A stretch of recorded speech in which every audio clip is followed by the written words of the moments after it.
boa noite para você, boa noite Brasil. E mais uma quinta-feira eu aqui com você pela Rede Eco TV, pelo canal 9 digital e 96 analógico.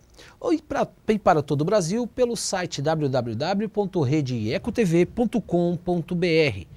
Nesta quinta-feira o meu programa vai ter dois blocos. Nós teremos dois ilustres convidados, que eu já vou falar o nome deles. Mas antes eu quero agradecer a sua presença, quero a sua participação. Aliás, como todas as quintas-feiras você tem participado, ligue para cá, fale comigo, fale com o meu entrevistado. E nós vamos bater um papo juntos. E tudo isso eu te agradeço, porque todas as quintas-feiras você está aí comigo na sua casa.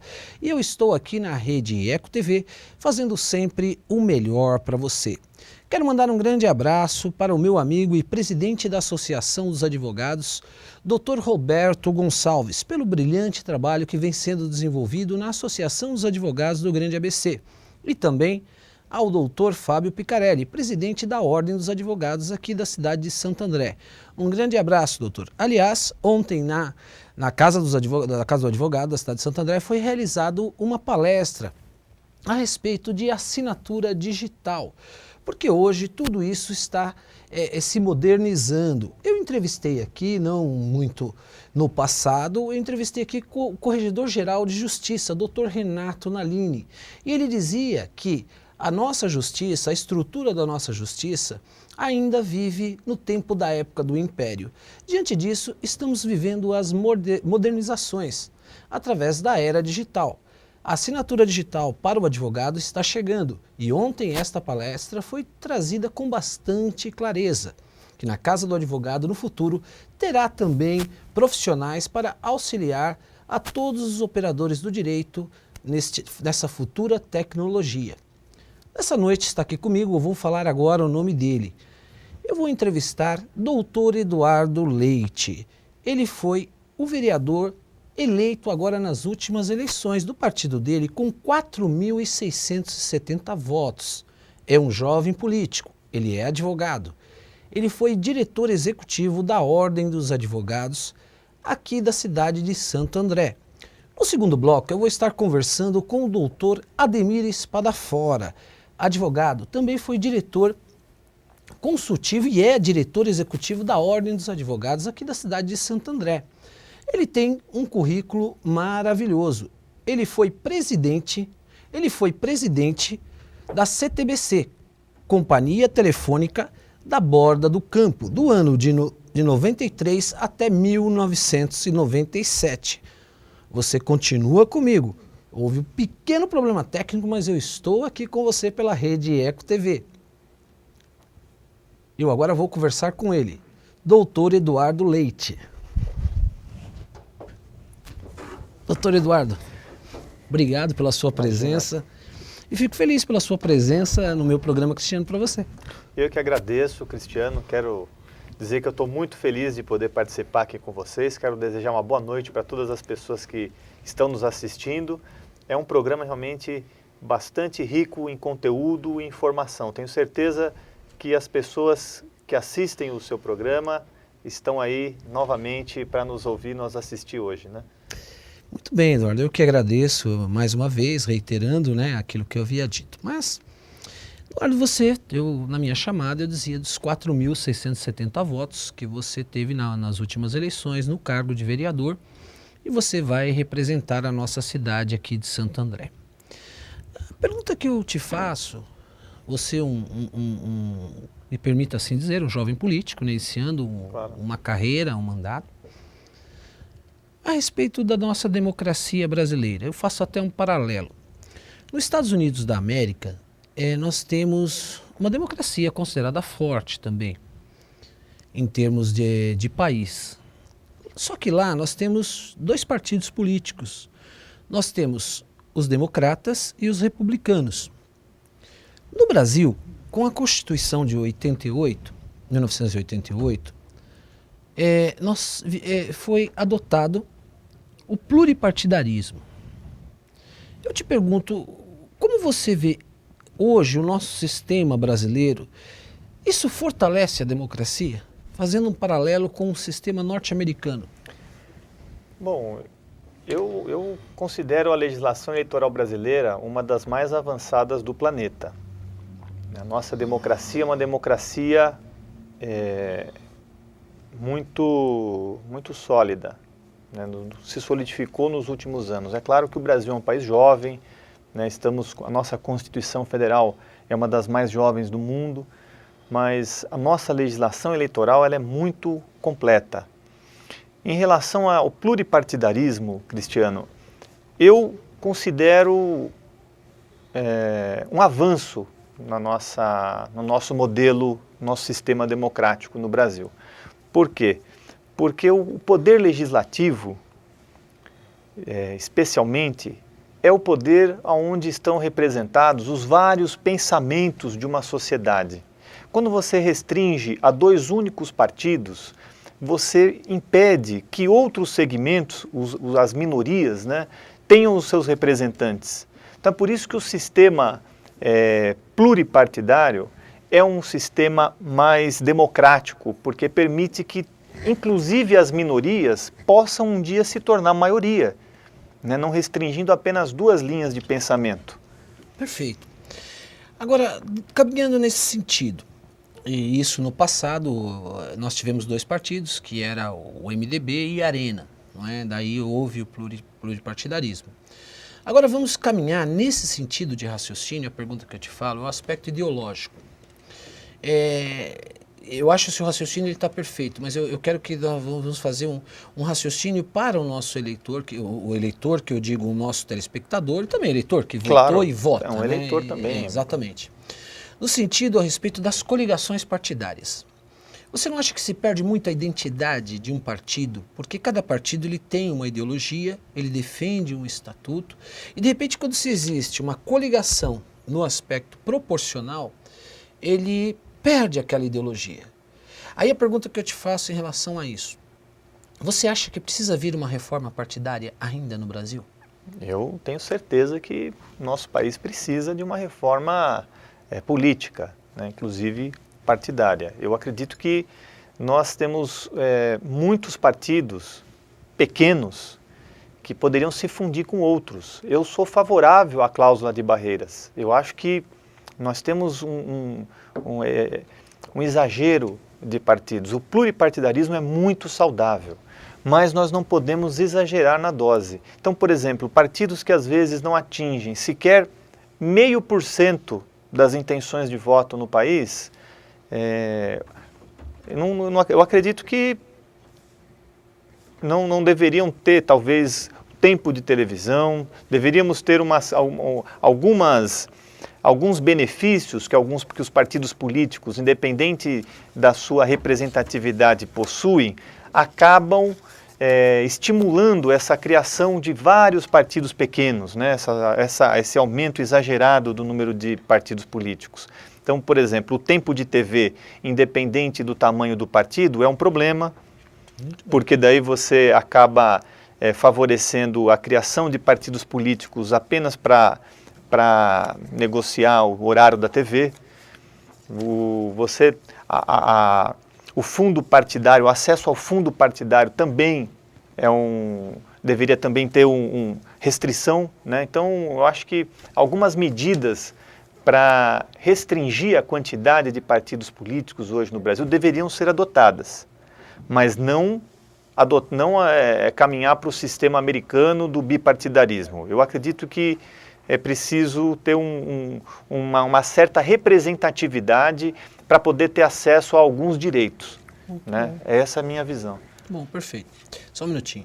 Eu quero a sua participação comigo no 2379-4733. Já tem várias participações aqui, eu já vou começar a ler, porque hoje o Dr. Eduardo está conosco meia hora. No futuro ele virá, vamos fazer um programa mais amplo.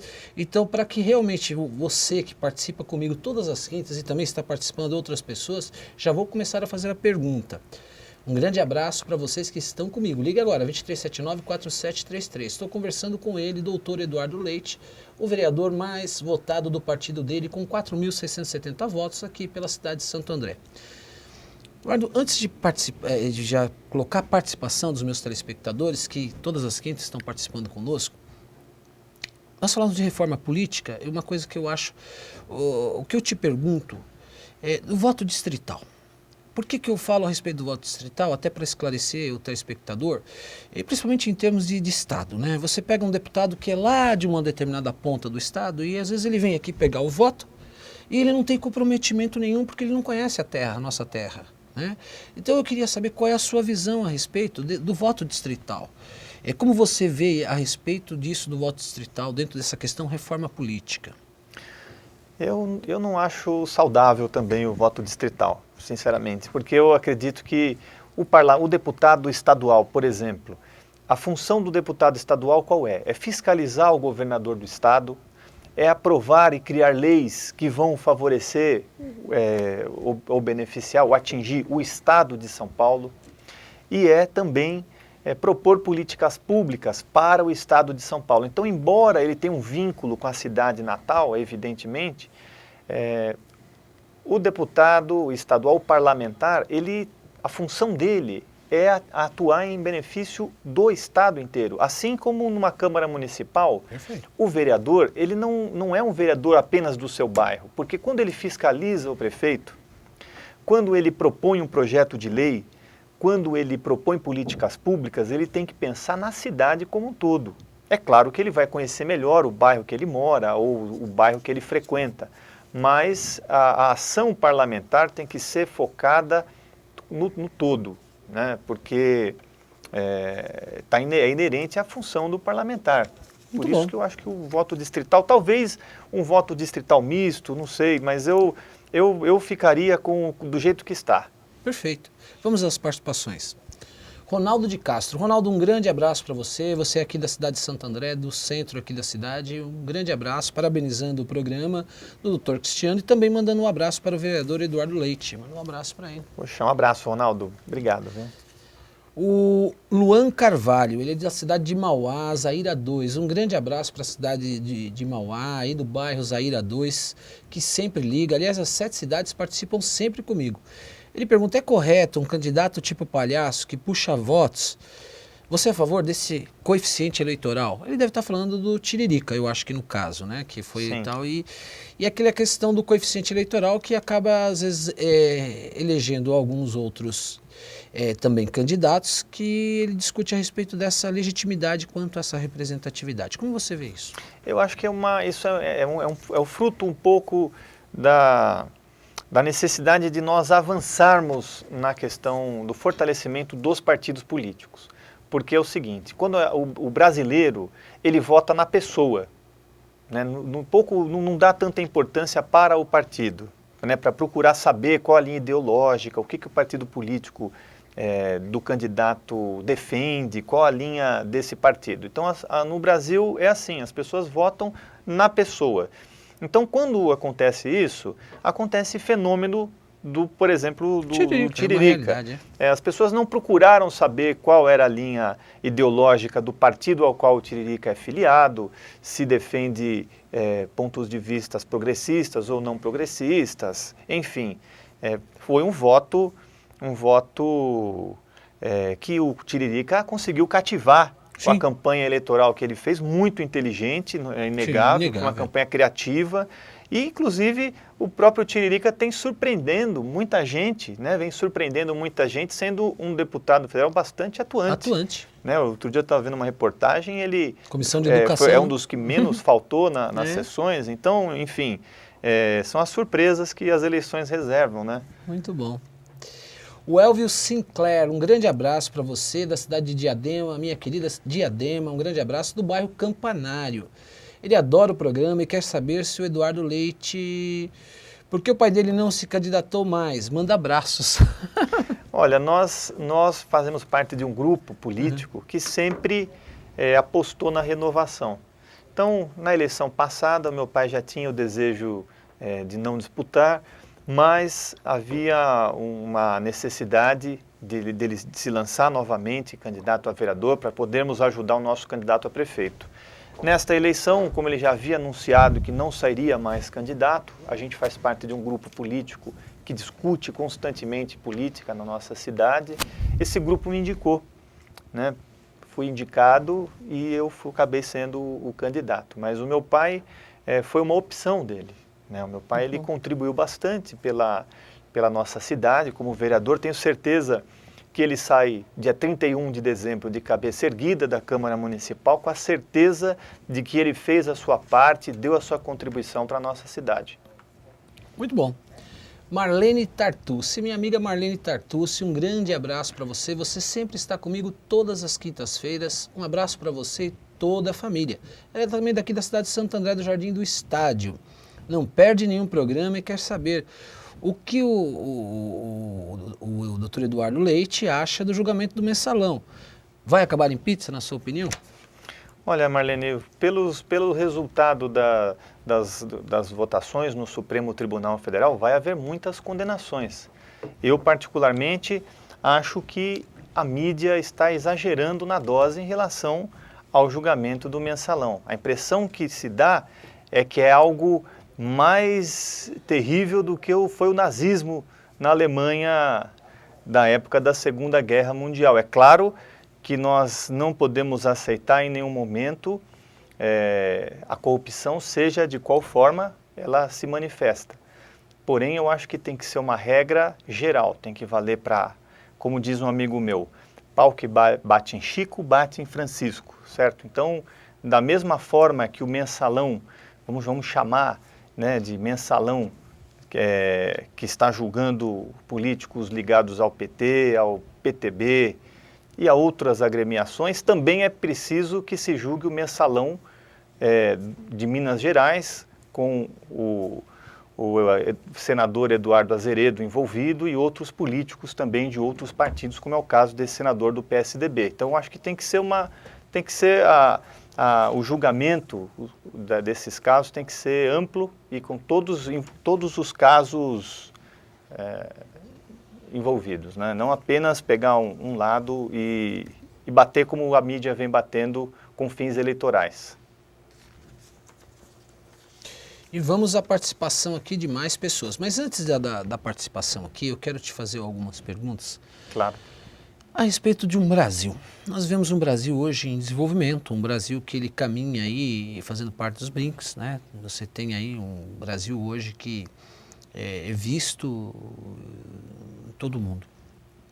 O que eu te pergunto, você acha que o Brasil de 20 anos atrás, hoje, como você vê o Brasil de hoje e o Brasil de 20 anos atrás, em termos de instituições, em termos de evolução, nesse aspecto, qual é a sua visão? Eu penso que o Brasil ele se divide em dois momentos, antes do governo Lula e depois do governo Lula. Antes do governo Lula, as empresas, especialmente aqui na região do ABC, estavam demitindo seus funcionários, estavam se preparando para ir embora. Nós tínhamos poucas universidades espalhadas pelo país, as últimas construídas eram de décadas atrás. A indústria naval brasileira estava em decadência, não existia praticamente, éramos devedores do FMI, né, e o nosso futuro era tenebroso.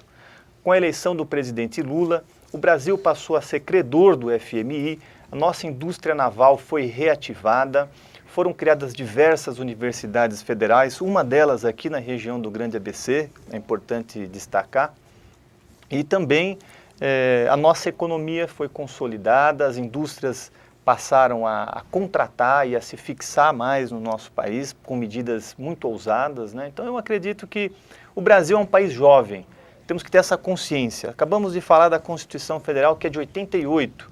Então, se a gente pensar que a Constituição da Inglaterra tem séculos, assim como a Constituição dos Estados Unidos e de diversos outros países são constituições antigas, né? Constituições de muito tempo, a nossa é muito nova. Então, nós somos um país jovem, precisamos ter paciência, o nosso futuro é promissor. Muito bom, Nardo.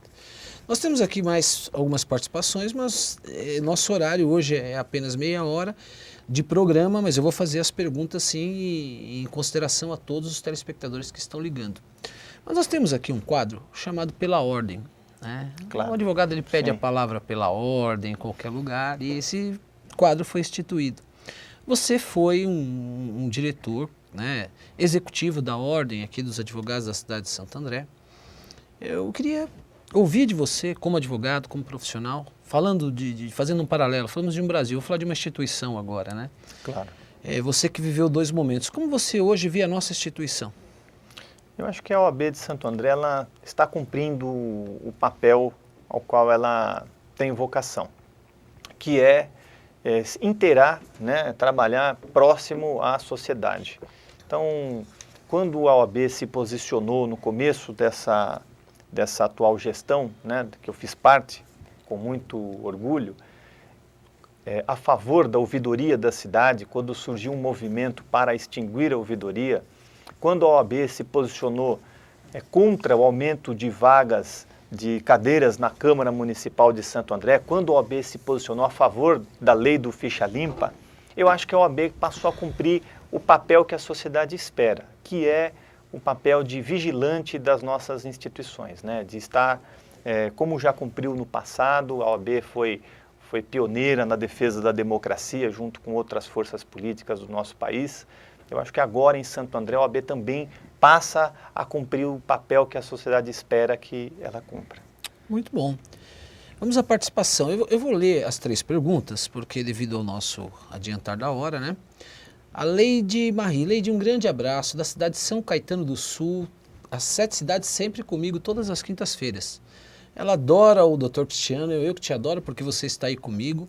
Ela quer saber se ele, né, você, o entrevistado, se acha capaz de botar ordem em Santo André. O poder de um vereador não é tão ilimitado assim, né? Não dá para atribuir toda essa responsabilidade de botar ordem numa cidade a um vereador. Eu acredito que tudo depende da força do povo, né? O povo é quem tem condições de pôr ordem em alguma coisa ou não. Os vereadores, se estiverem trabalhando em benefício da nossa cidade, na sua maioria, evidentemente tem condições de contribuir muito para que a nossa cidade melhore, né? Se votarem com as suas convicções, se posicionarem de acordo com as suas convicções, é possível nós melhorarmos a qualidade da nossa cidade na medida em que fiscalizamos o Poder Executivo conforme a Constituição determina, na medida em que cumprimos a nossa função de representar o povo e propor as políticas públicas necessárias para a nossa cidade e também aprovarmos e criarmos leis que favoreçam a população, que são as pessoas que nos elegeram, né? Nós não somos representantes de nós mesmos, somos representantes das pessoas que nos elegeram. Muito bom. Vamos à participação do Pablo aqui de Santo André. Um grande abraço da Vila Eudízia. Deve ser Eudízia que a produção escreveu, né? Um grande abraço para você. Obrigado por você estar comigo. Quero saber qual será a posição dele, a sua posição em referência à falta de vagas em creches municipais. Olha, muito obrigado pela sua pergunta, Pablo. Uma pergunta bastante interessante, porque nós, na OAB de Santo André, semanalmente recebemos, principalmente no começo do ano, dezenas de mães nos procurando para conseguir uma vaga na creche com mandado de segurança apenas, né? As mães chegam às vezes com a carteira assinada, Cristiano. Muitas chegam até a chorar, porque é o ganha-pão. A realidade de muitas mães hoje é não ter a ajuda do pai, né, para cuidar dos filhos. Então, quando nós não temos vagas em creches suficientes, isso gera problemas inúmeros na vida de muitas pessoas. Então, como vereador, eu quero cobrar muito, quero agir com bastante intensidade em cima desse tema. A questão das creches é fundamental, porque a falta de vaga em creches surge inúmeros outros problemas. E hoje em Santo André isso é um problema seríssimo. Aliás, no meu material de campanha, durante esse período em que eu fui candidato, eu bati muito nessa tecla, de que nós precisamos resolver o problema de creche em Santo André. Muito bom. O Jorge Rosenbaum, um grande abraço para você, Jorge, da cidade de Diadema. Ele adora o programa e manda abraços ao conterrâneo, Dr. Cristiano. Ele quer saber quando eu vou visitar Diadema. Eu sempre estou na minha cidade querida, a minha cidade a qual eu tenho todos os meus familiares lá. Olha, eu fico muito feliz com a sua ligação e sempre estou por aí. Um grande abraço, obrigado por você estar comigo. O Anderson, da cidade de Santo André, Camilópolis, parabeniza o vereador Eduardo Leite, estudou com ele. Manda um abraço para ele. Anderson, um grande abraço. Eu sei que você, assim como eu, é fã do João Arthur, nosso professor de basquetebol lá no Alfredo Flacker. Aliás, Cristiano, eu queria dizer que além de advogado e agora eleito vereador, eu sou jogador de basquete e aprendi com o professor João.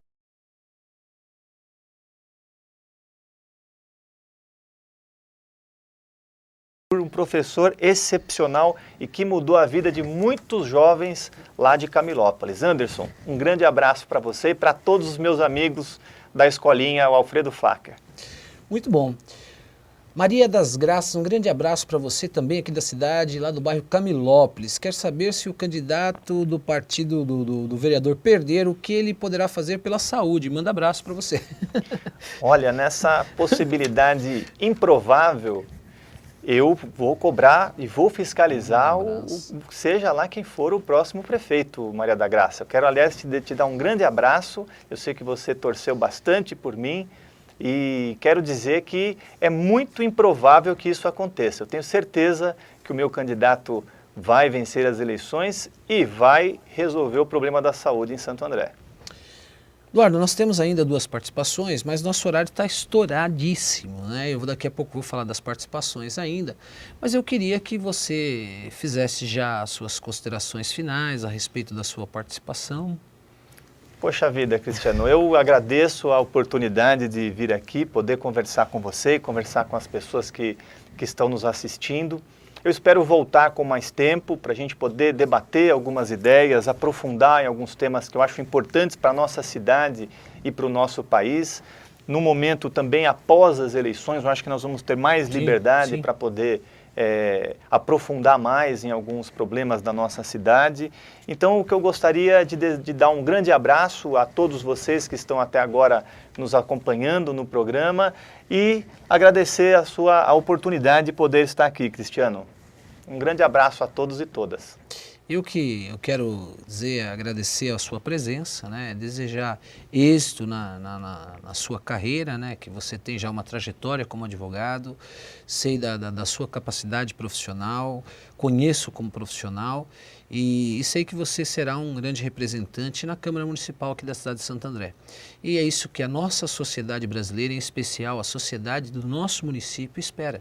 Precisamos realmente de uma nova fase na nossa política brasileira. Então eu desejo a você sucesso já desde já. Mas antes de encerrar, eu quero agradecer a participação aqui do Eric Soares Baumgarten, da cidade de Rude Ramos. Um grande abraço para você. Ele manda abraços para você e o Ismael Silva. Eric e Ismael. Por questões eleitorais, que nós vamos agora ter as eleições no domingo, a legislação ela não permite determinadas citações. Mas eu quero registrar aqui um grande abraço a você, Eric, pela sua participação, para toda a sua família e o Ismael. Eu vou estar passando para o doutor, tem o telefone aqui e o doutor Leite vai entrar em contato e vai responder essa pergunta. A única questão é uma questão da legislação eleitoral e nós ficamos submissos à legalidade. Então, um grande abraço para você e vou passar essas 2 perguntas para o doutor. Doutor, mais uma vez. Cristiano, obrigado. Eu gostaria de aproveitar e agradecer todas as pessoas que acreditaram em mim, confiaram em mim e ajudaram a hoje eu ser um vereador eleito aqui em Santo André. E também dizer para vocês todos, né, que apostaram em mim, que eu reafirmo todos os meus compromissos de defender uma cidade mais justa, defender os direitos das pessoas mais vulneráveis, para que a gente possa construir uma sociedade com mais ética, com mais dignidade, onde a vida das pessoas seja a prioridade. Muito bom. Quero passar nas suas mãos esse compromisso do Ismael Silva, daqui da cidade de Santo André, e a Eric Soares Baumgarten. Eric, né? O Eric. Eu vou pedir para o Ismael ligar novamente, deixar aqui o telefone com a produção e ele vai responder diretamente. Estou passando aqui nas suas mãos. Deixa comigo. Esse compromisso com o meu telespectador. Não é verdade? Com certeza. Obrigado, Cristiano. Eu que te agradeço mais uma vez. E eu quero agradecer, você não vai sair daí, porque o meu programa continua no segundo bloco. Eu vou conversar com ele. Doutor Ademir Espadafora, também advogado, ele foi presidente da CTBC na Companhia Telefônica da Borda do Campo, de 93 a 97. Então nós vamos falar um pouco sobre telefonia no Brasil, se houve evolução dessa telefonia e muitas outras coisas. Vamos falar um pouco da experiência também dele de vida como advogado e muito mais. Você não saia daí, fique comigo. Mas antes eu quero deixar uma pequena mensagem e uma reflexão. Gandhi certa vez estava num grande encontro da ONU e lá a pergunta que foi feita aos grandes líderes mundiais, quais são os deveres do homem? E Gandhi, no alto da sua sabedoria, quando chegou à tribuna, muitos oradores falaram por horas a fio. E Gandhi, quando chegou lá, perguntaram, Sr. Gandhi, quais os deveres do homem? E Gandhi respondeu, os deveres do homem será sempre a noção do dever cumprido. Tenhamos sempre, sociedade brasileira, a noção desse dever, porque nós vamos construir cada vez mais uma cidade, um estado e um país cada vez melhor. Obrigado por você estar comigo. Volto no segundo bloco. Até já! Obrigado porque você não saiu daí comigo da telinha. Eu quero agradecer você que todas as quintas-feiras está comigo pela Rede Eco TV. Isso me deixa muito feliz porque a minha audiência tem aumentado cada vez mais. Isso me dá uma força muito grande de estar aqui contribuindo com a cidadania. E agora nesse meu segundo bloco, eu vou conversar com o doutor Ademir Spadafora. Ele é advogado, tem uma larga experiência profissional e ele é um legítimo andreense, nasceu aqui na cidade de Santo André, sempre esteve aqui no Grande ABC. Em 1993 a 1997, ele foi presidente da CTBC, da Companhia Telefônica da Borda do Campo, um serviço prestado a toda a região, uma empresa muito conhecida. Mas antes de falar com ele, eu quero agradecer a todos que participaram comigo no meu primeiro bloco. Quero a sua ligação, ligue para cá no 2379-4733. E agora está aqui comigo, doutor Ademir Spadafora. Doutor Ademir, muito boa noite, obrigado Cristiano. Pela sua presença. Obrigado você pelo convite. Eu queria agradecer os telespectadores da Eco TV, né? E dizer que estou lisonjeado de poder participar do seu programa, que é muito bem visto pela nossa região. Muito obrigado. Eu que agradeço, né, desde já a sua presença. Aqui é sempre um bate-papo gostoso, né, de estarmos. Conversamos no primeiro bloco com o doutor Eduardo Leite, né, e agora... Grande amigo nosso, com você. Ademir, você é um legítimo andreense, né, você tem filho da cidade de Santo André, né, e sempre esteve muito presente aqui na nossa região, se formou em São Bernardo do Campo, né? Sim. Cidade de São Bernardo do Campo.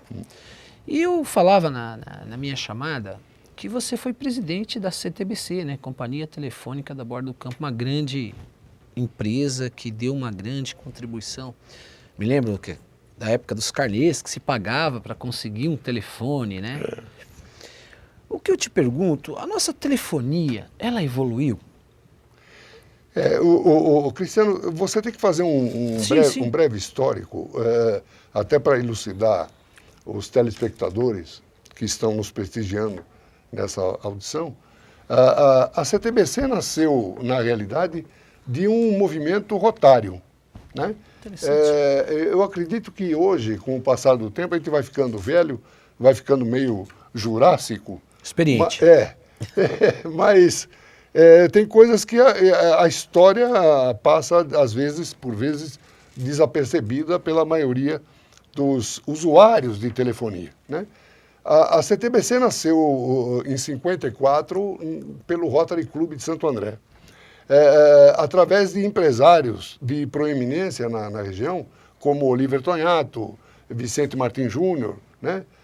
Jorge Beretta, né? Foram idealistas da formação e até de uma revolta da região de Santo André, que ela é característica pelo pioneirismo, a nossa região do ABC, principalmente Santo André, onde você, na época, em 54, para você fazer uma ligação de negócio para São Paulo ou para o Rio, imagine para o exterior, você levava horas para completar essa ligação.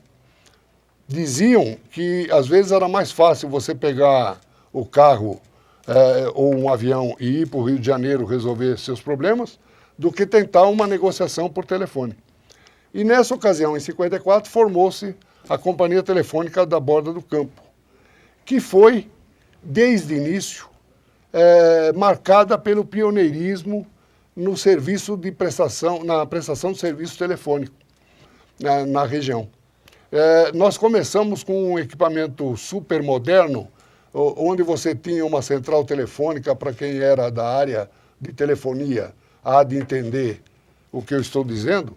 Você tinha a ligação por sistema magneto do telefone, que você chamava a telefonista, e a telefonista completava a ligação, e você tinha um sistema de central telefônica que chamava passo a passo. E nós trouxemos, aliás, o grupo do Rotarianos que criou a CTBC, trouxe da Suécia, da Ericsson, o sistema Crossbar, né? Que já era um sistema automático de ligação, da telefonia fixa, nós estamos falando. Sim. Bom, e com isso se A desenvolveu descagem, né? a descagem direta. Descagem direta. Isso desenvolveu, então, a região toda, facilitando e propiciando a infraestrutura básica para as empresas da região e para o desenvolvimento mesmo de toda a região do ABC. Quando eu assumi a Telefônica, se eu puder pular esse espaço todo, nós estávamos nesse trabalho de ter uma empresa própria da região, formada pelo Rotary, de capital estritamente privado. Nunca se usou, na minha gestão, de capital governamental, tirando aquela legislação malfadada do FNT, do Fundo Nacional de Telecomunicações. Enfim, fizemos uma companhia que era orgulho da cidade, e digo mais, ela chegou a um grau de importância... Era uma SA? Era uma sociedade anônima. Sociedade anônima sem ser uma economia mista. Nunca foi. Então, se você tentasse definir juridicamente a CTBC da época com o advento já, agora estou falando de 72, 73, do advento da Telebrás, né? Ela nunca foi economia mista. Então, nós éramos o patinho feio do sistema Telebrás, porque fomos considerados uma empresa semipública. Né? Semipública. Semipública, porque seria o neto da história. Né? E então chegamos a um patamar de evolução de prestação de serviço tão elevado que o funcionário da Telefônica, para dar um exemplo comparativo, não precisava, na sua ascensão ao consumo da época, ao comércio da época, não precisava de nenhuma outra apresentação se não fosse simplesmente a carteira de trabalho com o registro da Telefônica. Perfeito. Ela tinha a credibilidade que teve no passado o Citibank, que teve outras organizações internacionais. E você, aí que tá, é interessante porque, a gente voltar um pouco passado, o telespectador que conhece um pouco, e você conhece muito isso, quando você adquiria um telefone, o telefone ele tinha um valor imensurável, não é verdade? Na época era um patrimônio. Era. E se você comprava ações, não é verdade? Depois tinha até o direito de receber essas ações, não era isso? Fala um pouco disso. No lançamento da empresa, se partiu por na época, uma iniciativa inovadora de uma constituição de uma sociedade anônima, onde você lançava cotas de capitais, né, de subscrição pública, com direito ao telefone. Então era o inverso, você não adquiria o telefone, você se tornava acionista da empresa com direito preferencial à instalação do telefone. Assim nasceu a telefonia com esse sistema. Depois vieram os planos de expansão, onde você adquiria, aí sim, o terminal telefônico pelo sistema de carnê, que se chamava o autofinanciamento, o plano 70 e outros planos que surgiram daí. E também revertia parte desse investimento em ações da empresa. Perfeito. Né? Tanto na primeira fase quanto na segunda, era uma simbiose de usuário e assinante e acionista da empresa, né? Isso perdurou, Cristiano, se você me permite, claro, fica à vontade, fazer resumir esse histórico que é longo. Isso perdurou até 72, 73, com o advento da Telebrás. Aí se tornou as empresas satélites, a empresa Polo por Estado. E o comando todo da telefonia brasileira se centralizou em Brasília com a Telebrás. Nesse ponto, a CTBC ficou um apêndice indesejável para as empresas polos estaduais, porque nessa época foi criada a Telemig, em Minas, a Telesp, em São Paulo, a Teleamazon, a Telepará, e aí, uma por estado, né? E a CTBC ficou como um ponto de resistência, assim como a CTBC mineira, né? Aliás, é uma coisa interessante na história, porque Minas Gerais, aliás, Goiânia, né? Tinha a Companhia Telefônica Brasil Central e nós tínhamos a Companhia Telefônica da Boa do Campo. A sigla mesma, as duas fundadas na mesma época, em 54. Muito né? bom. E não conseguiram incorporar a CTBC. Então ela perdurou como apêndice da Telesp até o final, até a privatização em 97, né? Quando então tudo passou para a privatização, para a esfera privada, com a Telefônica Espanhola assumindo a maioria do controle nacional. Então, aí que eu pergunto, o Brasil abriu capital multinacionais, isso realmente em termos de democratização de comunicação para nós brasileiros. Entretanto, a nossa democratização na comunicação, eu acho que ela veio com muita força. Hoje nós temos, vamos passar um pouco também que é comunicação, nós temos mais aparelhos celulares do que número de brasileiros. Agora, o que eu te pergunto, o péssimo atendimento. Antes de você responder isso, como você vê essa questão, se falta fiscalização, se falta administração, o que falta? Porque essa pergunta que eu estou te fazendo, eu quero falar um pouco com a Márcia Regina. Márcia Regina, um grande abraço para você. Ela é daqui da cidade de Santo André, do bairro Jardim. Parabeniza o programa, sempre acompanha. E eu que agradeço a sua presença e fico muito feliz. Um grande abraço para você e toda a sua família que está comigo. Obrigado por você estar comigo todas as quintas-feiras.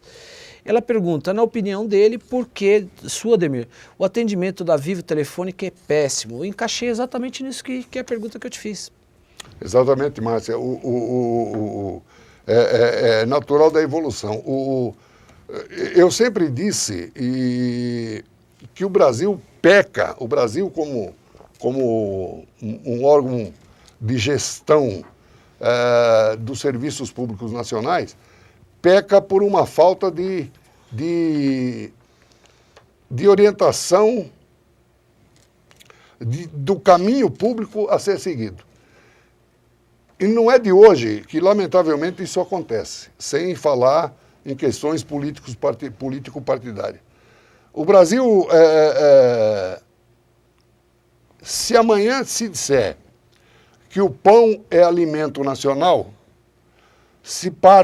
o Estado parte para a privatização ou para a estatização da padaria. Né? Muito bom. Então, você não tem uma noção do que é função do Estado, dever do Estado, obrigação do Estado de prestação de serviço. Né? Seja na área de política de prisional, né? Seja na área de educação, seja na área de telefonia. E daí nós partimos para a privatização. Todos os empresários brasileiros eram a favor da privatização. Porque o pouco processo de avanço, principalmente das telecomunicações modernas, que é o celular e outros sistemas modernos de comunicação, eram tolhidos na gestão governamental, quando da Telebrás, por escassez de recurso financeiro. Então, você era submisso à liberação do governo federal para poder fazer ou não fazer determinado projeto de expansão telefônica. E ficamos, no passado, em telefonia básica, em telefonia fixa, né? Embora já na época existia o lançamento da telefonia celular, mas de uma forma embrionária, de uma forma bastante precária. Com a privatização, houve uma explosão da telefonia celular. Por quê? Porque é a que dá mais resultado financeiro para a empresa operadora desse serviço. O serviço fixo, ele é oneroso, assim como o orelhão, né? O serviço público. Ele embora obrigado a manter, mas ele é deficitário. Né? Então, se partiu para telefonia celular. E se esqueceu-se, na época moderna, esqueceu-se do usuário da telefonia fixa, do morador que vive desse serviço. Então, hoje você não tem serviço de manutenção, você não tem a quem socorrer numa pane do seu telefone, você tem uma deficiência de prestação de serviço que acabou elevando as telecomunicações brasileiras de hoje ao primeiro lugar no ranking das reclamações de mau serviço prestado. Infelizmente, chegamos nisso. Por paradoxo, ao mesmo tempo em que evoluímos nos tablets, nas comunicações digitais, nas telefonias móveis. É isso que nós temos hoje e que precisaríamos reconquistar. E como muda esse quadro? Você acha que é uma mobilização da sociedade através das suas instituições em fiscalizar, e eu digo em fiscalizar ou cobrar dos nossos representantes eleitos, fazer uma mobilização nesse sentido? Eu digo, Cristiano, eu sou andreense de coração e, de certa forma, radical com o termo da pujança do ABC. Eu acho que nós não podemos abrir mão da nossa presença no cenário nacional. A privatização veio, foi bem-vinda, e hoje você tem uma situação de ineficiência de prestação de serviço. A questão continua sendo política. Por que não se reivindicar? Por que perdemos a CTBC?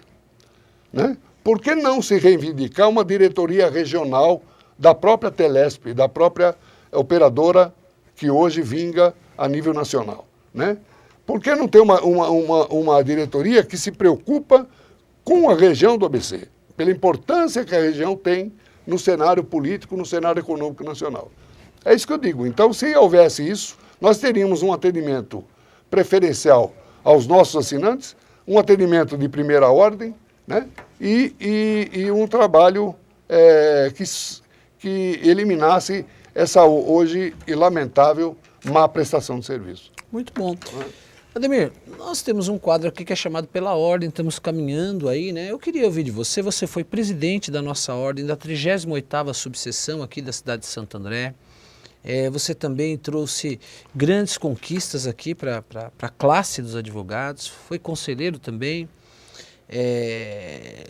ocupando junto com o doutor Lutufo, né? Substituindo ele, um grande desembargador que hoje ele é, né?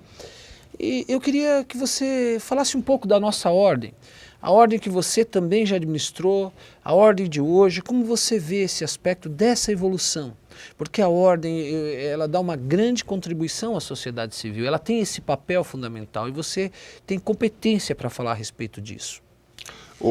Cristiano, você como colega também acompanha o trabalho da advocacia andreense.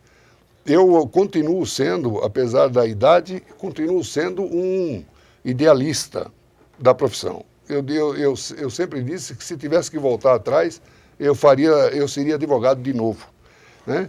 E eu tenho orgulho de Santo André. Mais do que isso, eu tenho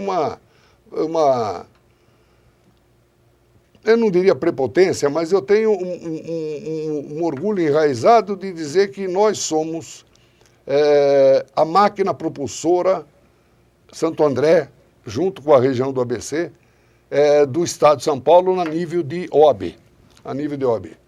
Nós não somos qualquer comarca de interior, sem menosprezo a nenhuma outra das 500 e poucas comarcas que nós temos. Eu diria que nós temos uma proeminência de atuação e de engrandecimento de trabalho advocatício. Nós temos profissionais em Santo André de altíssimo nível, que eu sempre briguei no passado, de empresas aqui radicadas contratarem serviço advocatício em São Paulo, né? Eu acho que isso é um menosprezo à competência dos advogados andreenses, que têm altíssimo nível para defender qualquer tipo de causa, mesmo internacional, como hoje nós estamos nos situando. Eu tive o orgulho de participar como dirigente da nossa OAB, e esse prédio que está aí hoje, que é cartão postal da cidade, nasceu na minha gestão. O projeto foi na minha gestão, junto com a minha diretoria. O Walter Garcia era meu vice-presidente, e conseguimos transferir e manter esse orgulho de independência e de autonomia da cidade para fazer frente até mesmo à OAB São Paulo, a nível de reivindicação do que é melhor para a cidade, para a nossa comarca, junto com o Fábio Picarelli. Conseguimos eleger o Fábio, tem se mostrado um excelente dirigente da classe, entendeu? Um rapaz novo, que tem idealismo, que conserva e respeita o passado, que respeita todos os que participaram como ex-presidente da casa, enaltece a figura de cada um dos que já foram presidentes e por isso merece ser reconduzido. Eu digo, Cristiano, e sempre disse isso, eu tenho que ser fiel comigo mesmo, eu sou contra o continuismo, mas não sou contra a continuidade administrativa, entendeu? Dinastia eu não aceito. Agora, um trabalho bem feito, que merece uma réplica de um segundo mandato para a conclusão dos projetos e das ideias que hoje estão sendo implementadas, merece sim o nosso respeito, merece sim o nosso voto. Por isso que nós estamos apoiando o Picarelli nessa gestão próxima. Ademir, muito bom. Eu quero as suas considerações finais. O bate-papo é rápido, gostoso, né? Conversar com você, para mim, sempre é um prazer. Eu queria as suas considerações finais. Eu fiquei muito agradecido, Cristiano, de ter participado. É a primeira vez que eu participo desse seu programa. É um lugar super acolhedor, é uma oportunidade de falar com os seus ouvintes, que eu acredito que está crescendo a cada dia, né? No sentido de mais um veículo de informação, de informação e formação de opinião da nossa cidade. Agradeço esse convite e agradeço a paciência dos ouvintes de ter me ouvido. Muito obrigado a todos. Ademir, eu quero agradecer todo o meu coração a sua presença no meu programa Cristiano para você. Você é um andreense nato, um homem que contribuiu e contribui muito com a nossa cidade e com a região. Então eu quero te agradecer mesmo. Meu programa Cristiano para você está de portas abertas e quero tê-lo aqui numa outra oportunidade. Se assim o grande Criador nos permitir, não é verdade? Virei com o maior prazer. Muito obrigado, Cristiano, pelo convite. Eu que te agradeço. Eu quero te agradecer por você que esteve comigo em mais uma quinta-feira. Feliz com você, com todos aqueles que participaram, que tentaram ligar, mas você vai estar comigo sempre, acompanhando as minhas reprises do meu programa Cristiano para você. Já apareceu aí durante o programa, no GC, aí na telinha, na sua casa. Obrigado, um grande abraço para você, para as 7 cidades e te espero na quinta-feira que vem. Um forte abraço e obrigado por você estar comigo. E que Deus abençoe a todos.